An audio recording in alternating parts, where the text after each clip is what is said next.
Hi everyone, that's Black here, and welcome to my game corner. This video was supposed to come out like a week or two ago, but I just wanted to use this script as an article at first. In the end, it didn't work out the way I wanted, so I edited and completed the script so it'll be more enjoyable for you. Anyways, let's begin with the video. In the past few years, different factories and huge working facilities became the main focus of many horror games. Dark corridors full of huge working mechanisms hide a mysterious backstory about employees and directors of said buildings. Mostly, these factories develop content for children, for example, Bendy and the Ink Machine, TV show for kids, puppy playtime, toys, etc., etc. Creating kind of dissonance, because how a company with such good reputation among children can hide such horrors? There are many known good examples of such projects, but this game is a bit different. Made by the developer of My Friendly Neighborhood, The Pony Factory is a horror-based shooter game where you find yourself in a huge old pony factory. The story at first tells us about Winston, who is the creator of the factory, whose city is in sin. In an effort to do something with this situation, he pleases the devil and receives advice that can be turned into sweet and good-natured ponies by preventing their body and filling them with special energy. Thinking he will make everyone happy, Winston gets to work. However, hell had other plans for him. Subsequently, aspects of the plot will be written down in notes, lying here and there from time to time. To a large extent, this is just an addition to what was told in the beginning of the game. Some data about the work of the factory, breakdowns, advice from other workers, and other additional information.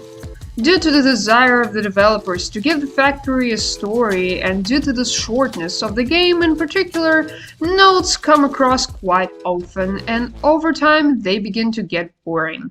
Although, in general, you don't have to read them if you wish not to do so. The game itself is quite dark, and the rooms feel extremely claustrophobic, due to the grey and dark walls. Most rooms will have no light, making them as dark as possible. Most of the doors are closed and will not open all the way, which arouses genuine interest. I would like to believe that one day we will be given the opportunity to look behind these doors, but for now we can only guess what is there. After walking through the stairs, various rooms, and reading a couple of notes, the player finally receives a weapon. Gun projectiles can create bright flashes of light that show the surroundings for a second. However, in the next room the player will have their first combat encounter. The magical pony is a simple, fast, and nimble enemy that can run towards the player as soon as it sees it, or if it was triggered by the player. Their behavior is somewhat reminiscent of the dogs from Resident Evil game series.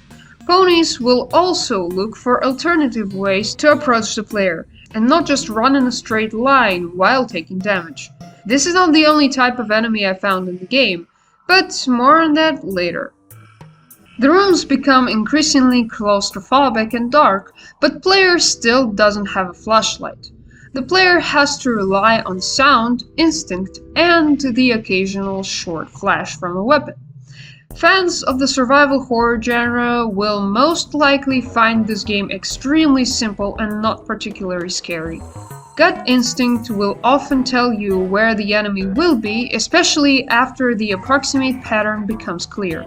However, for those who don't play horror games often, it will be a challenge to even move around the locations. After a while, in one of the extremely dark rooms, player will finally be provided with a flashlight. However, it is impossible to hold two tools in hands. The player has to choose between exploring the room and risking taking damage, or wasting ammo by shooting blindly. The game forces the player to get used to the fly and quickly switch between two tools, or moving extremely slow and with concentration. This moment is actually a turning point. The moment when the game expects the player to become accustomed to the atmosphere and magical ponies running out of the darkness, which means the game can force them to solve some primitive tactical problems. Just in the near future, a second type of enemy appears: unicorn ponies. These magical horses stand at their full height. Upon noticing the player, will immediately begin to cast electric charges flying towards the player. This gives away their location, but does not make them an easy target. Most often, these ponies will stand still, but at some point they can break loose, running from place to place, trying to get closer to the player. However, when shooting, they will remain in place, which is their vulnerability. Now that the game has shown the player everything, or almost everything, that is important, it begins to gradually complicate the process by adding and combining enemies. Rooms with a lot of obstacles and walls will most often be full of unicorns, straight corridors with magical ponies. As the player progresses through the game, they quickly get used to the alternation of opponents and their appearance. If the instinct was not there initially, by this moment it will already appear and the enemies will no longer seem like any threat. By the way, there are some rooms in the game that seem a bit too empty, as if the enemy should be there but somehow is not there. And if you thought that, you aren't really wrong. Haven't taken what Winston came here for. And this is a cloud of energy located in the heart of the factory. The player has to go through the entire game backwards. Reminds me of Pizza Tower a bit, by the way. I know it's a really bad comparison, but like, you're getting through the level and then you get it for backwards. You know the drill. On your way back, the rooms will be filled with enemies again. However, not only those which were filled with ponies before, but also those which were empty. At the end of the escape, the game will present a small boss fight, which is quite easy to defeat and, well, it does not pose much of a threat. This is more likely not a boss, but simply a very tanky enemy rushing towards the player from time to time. He doesn't have even that much variety of the attacks, which makes him even easier to fight. Though it is still clear that you will have to use the ability of the gun which you got like in the middle of the game of the rooms. Also, the boss fight room will be full of ammo and some random medkits, so like you cannot lose this boss, you cannot die from this boss, really. The game ends with the player going outside into the city. No additional plot information is given. Speaking of the plot, I really want to say that this one is really similar to Bendy and the Ink Machine classic plot, where you actually listen to audio tapes from the employees. Here, however, you mostly just read about some things that were happening in a factory, as I said before. And mostly they were trying to get rid of the sin, and people who were working at the factory were all sinless, or practically sinless. And it is actually a pretty funny story, but there is nothing really complicated to it. Nothing of a backstory that was happening. Just Winston trying to get the factory working and creating ponies without sin, but in the end just creating enemies for himself because, well, hell had other plans, as we heard in the beginning of the game.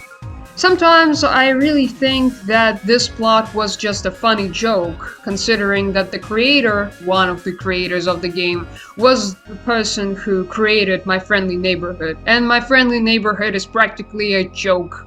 I mean, well, it's a great game, but I'm not talking about it today. In any case, in general, the game is capable of causing fear, but not as strong as many other horror games in this format. The enemies are predictable, and the player quickly gets used to them. The atmosphere is oppressive, but all the time it becomes a background aspect, so it's not that scary at all. The game is losing its special colors, despite the fact that it has a lot of interesting solutions in terms of gameplay. I mean, I guess it's just a little funny horror joke game which you can play and spend half an hour on. because, well, it might take you an hour if you are just a guy who is really scared of horror games and can't move an inch at one point, but still, it's not that scary as other games. I would recommend you to play something else and not the Pony Factory, considering it costs just quite a bit. I think the price for this game is a bit too much for what it gives. This game is worth a look, but don't expect anything special or innovative. An excellent game for half an hour, as I said before, but for only one time. It also left some mixed impressions, to be honest. I guess I might say it's a 6 out of 10, but I'm not really sure. At first I was thinking to put like 5 out of 10, and then I started to think that the game gives enough for what it is actually, but I'm not sure. I think it's something you should look at yourself if you're still interested in the game. Anyways, hope you liked this quick review. Don't forget to like and subscribe if you liked this video, and if you think this channel deserves to grow, please consider sharing this video with your friends. Have a nice one!